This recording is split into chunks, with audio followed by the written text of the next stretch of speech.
Hi everyone, welcome back to Free Code Tutor again, and in this video series, in the last video we have learned about the use state of React. Now today we are going to learn about the use effect hook of React. Now what is use effect? Use effect is a kind of hook. If we are using this hook, you tell React that your component needs to do something after the render. React will remember the function you passed and call it later after performing the DOM updates. Now this is the basic idea of what is use effect. Now next thing is where should we use and why. We call this use effect inside our functional component. We don't call it in class component, only in functional component. And if we are using this use effect in our functional component, that's mean we are having access the variables which is like state or props right from the effect. And also we don't need any special API to read it. It's already in the functional scope. Hook embrace JavaScript closure and avoid introducing React specific APIs where JavaScript already provides a solution.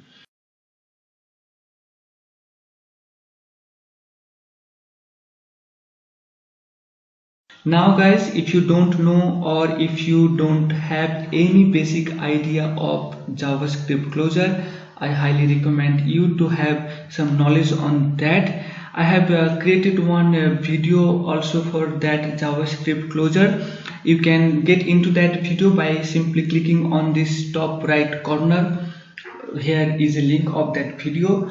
Also this link has been provided in the description so that you can continue with this video, and after watching this video you can get into that video which basically tells you the basics of JavaScript closure. Now saying that, I am ending this introduction with note. By default, use effect runs both after the first render and after every update. So guys, that's enough for this introduction video and the idea of theoretical part of this use effect. Now let's get into our coding and see how this use effect is working. To understand this use effect, we'll first create one class component, and after that we'll just try to copy that class component in a functional component. So let's go to our hooks folder and create one class component which is like example, or let it be like a class example.js, and it is going to be a class component. So I'll simply import React from React, and I'll declare this class. So class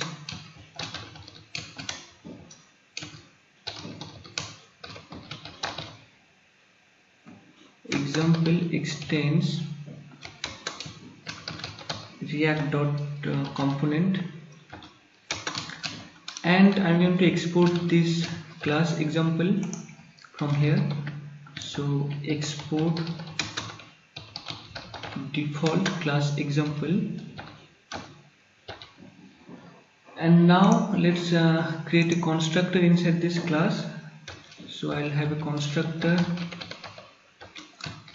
which will take the props, and then inside constructor I will have super method, and which will also have the props, and after that I'm going to have a state, this dot state, and inside this dot state I'm going to have a count, like initially the value is 0. Alright, after this state I'm going to have this render method. Now let's render it, render, and inside render I'm going to have return,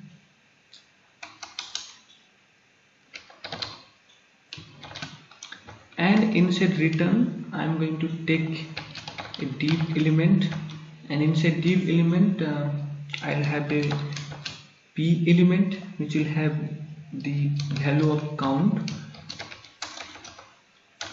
this dot state dot count, and after that I need a button to increase this value of count. So I'll take a button over here.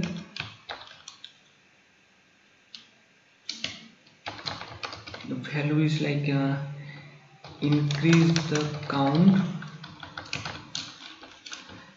and in button I'll have on click method which will just update this value. So I'll take this kind of event binding approach, which is like this dot set state, and inside set state we'll have the count, this dot state dot count plus 1. So that is going to increase this count by 1 every time we click on this button. Now let's call this function or call this class in our app.js. I'll simply comment these lines. We don't need these lines for now, and I'll simply call that component over here, and I'll call this component over here also. So I don't need this last things.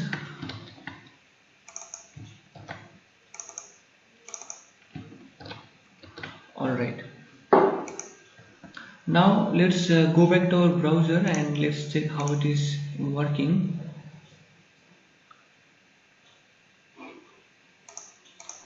Okay, it is working as expected. Now we want to update this document title with the same value, the value we are passing over here. So for that I'll go to my code editor again, and here in this class example component I'll add a function method which is a component did mount, and in this component did mount I'm going to provide this document title, document dot title equals to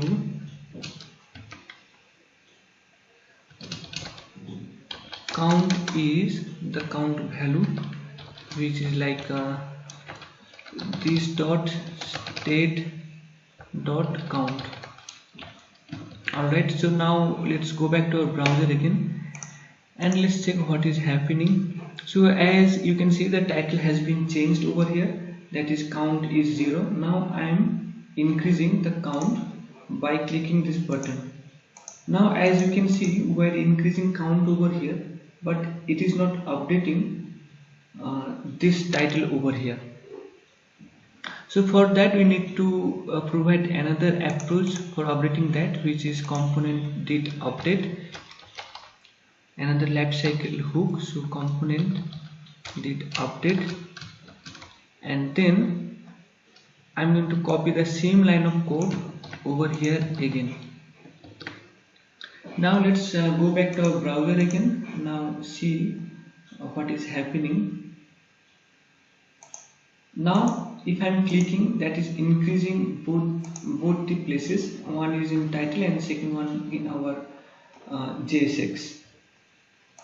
Now this kind of approach, when we work with class component, we have to have these two lifecycle methods or two lifecycle hooks, as you whatever you say, and in this two scenario we have to have the same line of codes twice. So whatever the codes we are typing over here, if we need to update our document instant by clicking on some events, then we need to have a copy of this did mount to did update.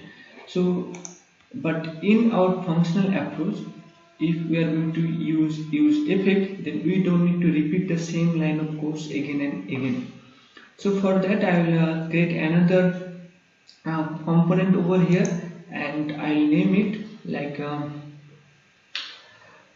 like effect one component and then the JS, and I'll simply copy the stubs from over here to effect1.js, and instead of class it will be like let's change the name first from class example to effect1, and then it is going to be a functional component, so constant effect1 which is equals to a function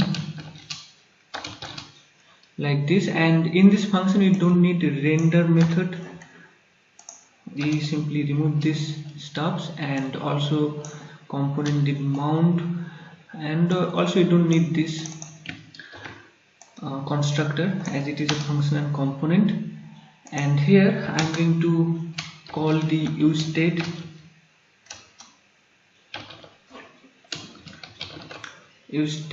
and use effect from React, and here I'm going to provide one constant which is going to be that count, and then it is going to be set count again, and we are going to use state.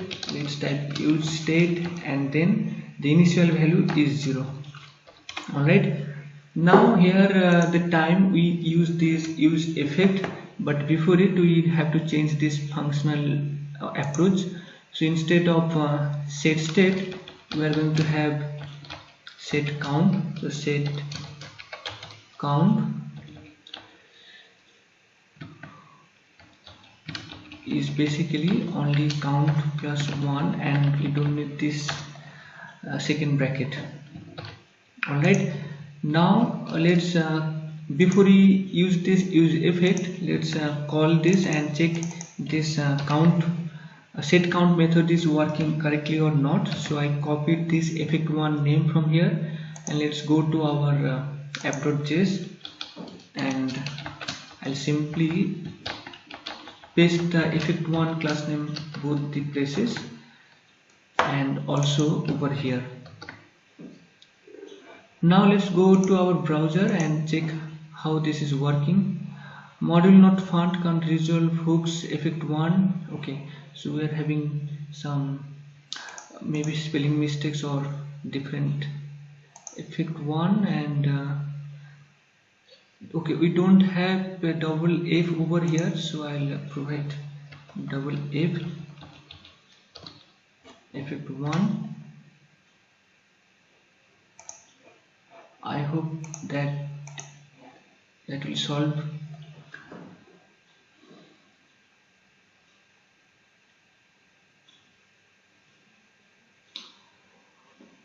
Alright, there are more. Okay, we don't need this dot set state count, so let's correct that also. Only count will be enough for this functional component.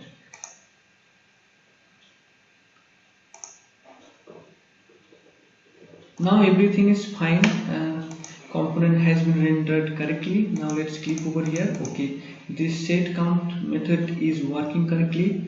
Now let's go back to our code again, and here we are going to have the same kind of approach what we did in our class component, but instead of copying the same line of code twice, we'll have only one line of code. For that we'll use effect. So I'll type simply use effect over here, and then use effect is a function, so that's why I need a functional kind of approach, and that is going to be an arrow function. And inside this arrow function I'll simply copy that same line of code like this, and I'll paste over here, but instead of this dot set count we'll have only count. Now let's go back to our code browser again. Now as you can see, the effect is exact same what we did in our class component. But why we are going to use effect? The reason is simple. Like if we want to update our component with some event changes in our front end, or maybe some data fetch APIs which continuously updates its data, so for that we cannot have component did update method in our functional component, so we use effect. And there is some more logic behind this use effect case. So this is not only take this component did update, it also take this component did mount approach. So using use effect solves both the lifecycle methods of class component, which are component did mount and component did update.